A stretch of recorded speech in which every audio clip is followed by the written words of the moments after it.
Valorize sua história com os produtos da Von Regio. Link na descrição. Fala Brasil, TV Imperial no ar e cara, hoje, como especial de Natal, novo vídeo daquele quadro em que faço um top 7 alguma coisa. E dessa vez, nós vamos de top 7 imitagens de Dom Pedro II. Então agora já deixa seu like, se inscreva, me siga nas outras redes sociais, no Facebook e no Instagram, os links estarão na descrição e vamos logo ao que interessa. E agora eu tô tirando esse gorro que parece mais um barrete frígio.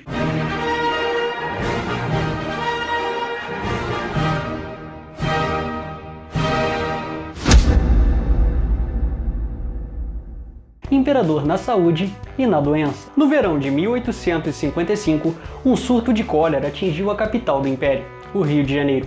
E para ficar longe do risco, várias famílias, principalmente as mais ricas, começaram a fugir para o interior fluminense. Mas aí você para e pensa, e quem não tinha condição de fugir? Quem é que ia dar uma moral para essa galera? Eis que, para dar o exemplo, a família imperial decide por ficar em São Cristóvão e ajudar na situação. O imperador mostrou-se incansável. Mesmo sabendo dos perigos, frequentemente visitou os hospitais, cuidando e falando com todos os doentes, sempre inspirando coragem, ânimo e esperança. E ainda deu do próprio bolso dinheiro para cuidar dos necessitados. E mais, Sua Majestade não ia sozinho, sendo sempre acompanhado da Imperatriz, Dona Teresa Cristina e vários amigos, onde até mesmo Madame Saint-Georges, esposa do embaixador da França, ajudou a fazer roupas e distribuir alimentos. Aí eu te pergunto, você já deve ter ouvido falar na Revolta da Vacina, certo? Que ocorreu lá no início da República. Mas pense se naquela época ainda fôssemos uma monarquia. A imperatriz seria Dona Isabel I, a Redentora. E pense se ao invés de fazer a ação desastrosa, como a República fez, ela repetisse o exemplo do pai. Tomaria a vacina, teria a foto dos príncipes na hora da agulhada, sem choro, e mostraria ao povo que era seguro. Provavelmente, essa revolta nunca teria acontecido. O imperador cidadão, a austeridade de nosso imperador já havia se tornado uma tradição. E não apenas com a família imperial, mas também com os políticos. Ou seja, nobres, parlamentares e ministros imitavam Sua Majestade no cuidado ao bem público. E isso fazia parte de um projeto do próprio Magnânimo, que era organizar moralmente a sociedade, formar uma elite e investir na memória do povo. Coisa que foi amadurecendo durante seus longos 49 anos de reinado. E como diria Monteiro Lobato em sua obra A Luz do Baile, me desculpa aí, mas agora eu vou ter que ler, o cara falava muito bonito. Agia pela presença. O fato de existir na cúspide da sociedade um símbolo vivo e ativo da honestidade, do equilíbrio, da moderação, da honra e do dever, bastava para inocular no país em formação o vírus das melhores virtudes cívicas. Ou seja, Sua Majestade não precisava decretar nada, porque moralmente educava os brasileiros pelo exemplo. E quando isso já dava frutos, foi abortado pela República. O imperador foi para o exílio, mas não antes de dar a última lição de moral. Quando os republicanos lhe ofereceram uma pensão de 4,5 toneladas de ouro, ele negou-se a aceitar e ainda perguntou com qual autoridade estes senhores dispõem do dinheiro público. O imperador cidadão. Ué, mas eu já não falei esse? Dom Pedro II tinha a rotina de um verdadeiro trabalhador compulsivo. Acordava às 7 da manhã e não dormia antes das 2 da madrugada. Seu dia era todo dedicado aos trabalhos de Estado e o tempo livre a estudos. Sempre usava um terno simples, nada que o diferenciasse dos outros homens. Só vestia farda militar em ocasiões especiais, assim como os trajes majestáticos, que só eram utilizados 2 vezes ao ano, na abertura e encerramento da Assembleia Geral. Aí você diz, olha, legal, mas e daí? E eu te digo, o imperador exigia de políticos e funcionários públicos, todos que usassem direto ou indiretamente o dinheiro dos impostos, que seguissem seus altos padrões de trabalho. Por exemplo, os parlamentares deveriam trabalhar 8 horas por dia, e nos cargos que tinha direito à escolha e nomeação, Dom Pedro II fazia uma verdadeira perícia na vida do candidato, para saber se, além de preparado, era honesto. Não à toa conseguiu promover, uma vez que ainda não tínhamos um povo político, a mudança de partidos no poder, assim como também garantiu as liberdades gerais, em uma América Latina tomada por ditaduras. E o padrão Pedro II de qualidade não parava por aí. A família imperial vivia da forma mais simples possível. Para se ter ideia, o imperador pagava do próprio bolso suas viagens, que porventura sempre acabavam trazendo algum avanço para o Brasil, como uma coisa que você deve conhecer pelo nome de telefone. Pois é, sabe seu precioso WhatsApp? Então, foi Dom Pedro II quem deu moral para Graham Bell, o inventor do telefone, e ainda recusava o luxo. Dizia que despesa inútil era furto à nação.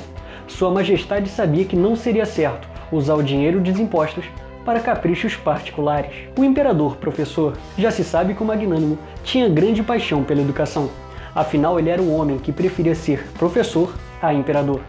Para Dom Pedro II, uma boa educação pública e de qualidade era a chave para fazer do Brasil um país realmente grande. Porém, quando assumiu o trono em 1840, ainda adolescente, encontrou o setor educacional em situação totalmente deplorável, fruto das cagadas má administração do período regencial. Com isso, tratou logo de mudar esse quadro e conseguiu fazer grandes avanços, já que no início de seu reinado havia no Rio de Janeiro apenas 16 escolas públicas, e no final esse número saltou para 7.500, frequentadas por mais de 300 mil alunos. E isso sem falar nas várias instituições criadas, como o Instituto Histórico Geográfico Brasileiro, a Imperial Academia de Música e Ópera, o Colégio Pedro II e vários outros.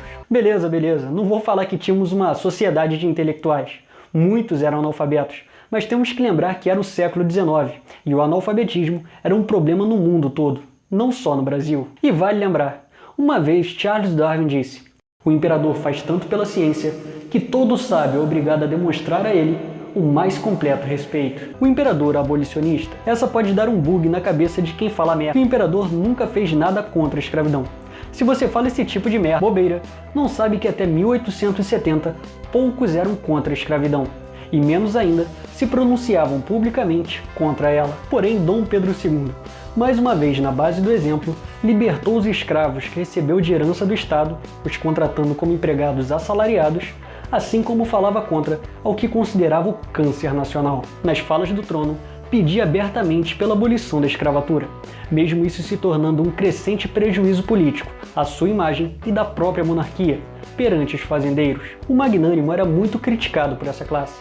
Diziam que a abolição era um desejo pessoal do imperador, não da nação, assim como ele queria agradar a Europa às custas da economia nacional. E como éramos uma monarquia constitucional parlamentarista, não absolutista, dependíamos do parlamento para passar uma lei, pois se dependesse da vontade de Dom Pedro, a escravidão nunca teria chegado ao Brasil. O imperador voluntário da pátria. Durante a Guerra do Paraguai, para aumentar o contingente do exército imperial, Dom Pedro II criou os Voluntários da Pátria. E a estratégia deu certo, pois os alistamentos no grupo foram de quase 40 mil homens, que somados aos 12 mil já preparados, fizeram de nosso exército o maior da Tríplice Aliança.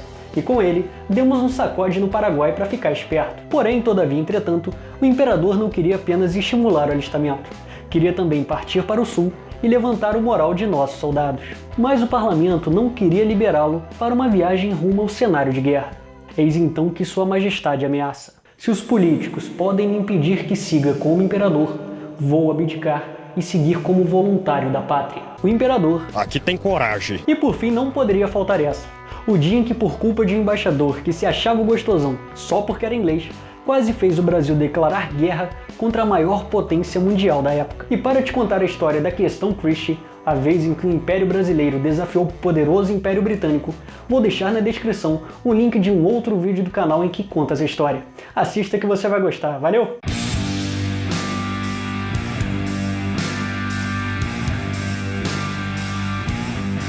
E é isso aí, gostou do vídeo? Me diz aqui nos comentários o que você achou, beleza?